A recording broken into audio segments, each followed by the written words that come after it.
Matric আৰু higher secondary দিয়া ছাত্ৰ ছাত্ৰীসকলৰ বাবে এটা ভাল খবৰ লৈ আহিছোঁ যে সিহঁতৰ যি ৰিজাল্ট হয় 2024 বৰ্ষৰ সেইটো অতি সোনকালে ডিক্লেয়াৰ কৰিব সেৱা বোৰ্ডে বা আসাম হায়াৰ ছেকেণ্ডেৰী এডুকেশ্যন কাউন্সিলে। তো এটা আৰ্টিকলত দিয়া হৈছে, আপুনি চাব পাৰে Assam higher secondary result 24 date and time.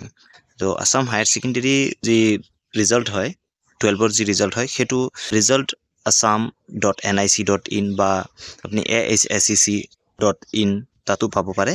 তো আপোনালোকে চাব পাৰিছে ইয়াত দিয়া আছে যে আপোনাৰ যি এক্সাম হৈছিলে সেইটো হ'ল 12 ফেব্ৰুৱাৰীৰ পৰা 13 মাৰ্চলৈকে আৰু ৰিজাল্ট ডেট এপ্ৰিল 24 এক্সপেক্টেড, যে আপুনি আশা কৰিব পাৰে যে এই এপ্ৰিল মাহতে আপোনালোকৰ ৰিজাল্টটো ওলাব। এইটো হ'ল 12ৰ আৰু এতিয়া মই ক'ম ক্লাছ 10ৰ। তো এইটো আৰ্টিকলত আপুনি চাব পাৰে আসাম HSLC ৰিজাল্ট 2024।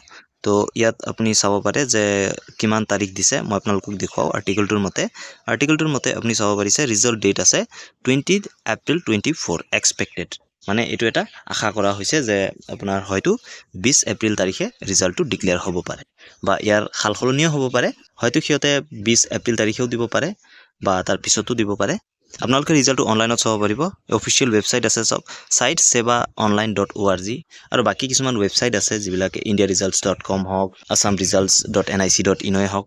তো এইবিলাকতো আপোনালোকে ৰিজাল্ট চাব পাৰিব। তো যিসকল ছাত্ৰ ছাত্ৰীয়ে হায়াৰ ছেকেণ্ডেৰী বা মেট্ৰিক দিছে সিহঁতলৈ আমাৰ চেনেলৰ ফালৰ পৰা বেষ্ট উইচেছ থাকিল। ধন্যবাদ। জয় হিন্দ।